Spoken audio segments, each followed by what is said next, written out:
ঢাকার রাজনৈতিক অঙ্গন আবারও উত্তাল হয়ে উঠেছে ক্ষমতাচ্যুত সাবেক প্রধানমন্ত্রী শেখ হাসিনাকে নিয়ে দেওয়া তীব্র ও আবেগঘন এক দাবিকে কেন্দ্র করে জাতীয় নাগরিক পার্টির আহ্বায়ক নাহিদ ইসলাম সোমবার ঢাকার এনসিপি কার্যালয়ে এক সংবাদ সম্মেলনে ঘোষণা দেন, ১ মাসের মধ্যেই শেখ হাসিনাকে দেশে ফেরত এনে আন্তর্জাতিক অপরাধ ট্রাইব্যুনালের রায় কার্যকর করতে হবে। নাহিদ ইসলাম বলেন, দিল্লিতে অবস্থানরত শেখ হাসিনাকে অবিলম্বে দেশে ফিরিয়ে আনার জন্য অন্তর্বর্তী সরকারের এখনই দৃশ্যমান পদক্ষেপ নেওয়ার সময় এসেছে। তিনি দাবি করেন, সরকারের নিরাপত্তা উপদেষ্টার ভারত সফর এই প্রক্রিয়াকে আরও এগিয়ে নেবে। আমরা আশা করি তিনি শেখ হাসিনাকে সঙ্গে নিয়েই দেশে ফিরবেন।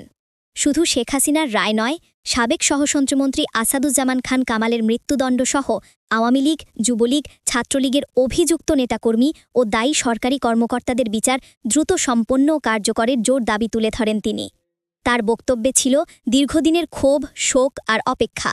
জুলাই বিপ্লবে শহীদ হওয়া ভাইদের রক্তের বিচার আমরা পেয়েছি, এখন সময় এসেছে রায় কার্যকর দেখার।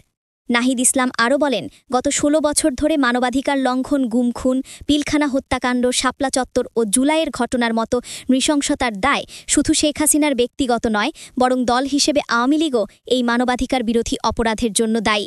তাই দলটির বিচার শুরু করারও দাবি জানান তিনি। রায়ের মাধ্যমে পাওয়া স্বস্তি তার কণ্ঠে থাকলেও তাতে চূড়ান্ত তৃপ্তি নেই।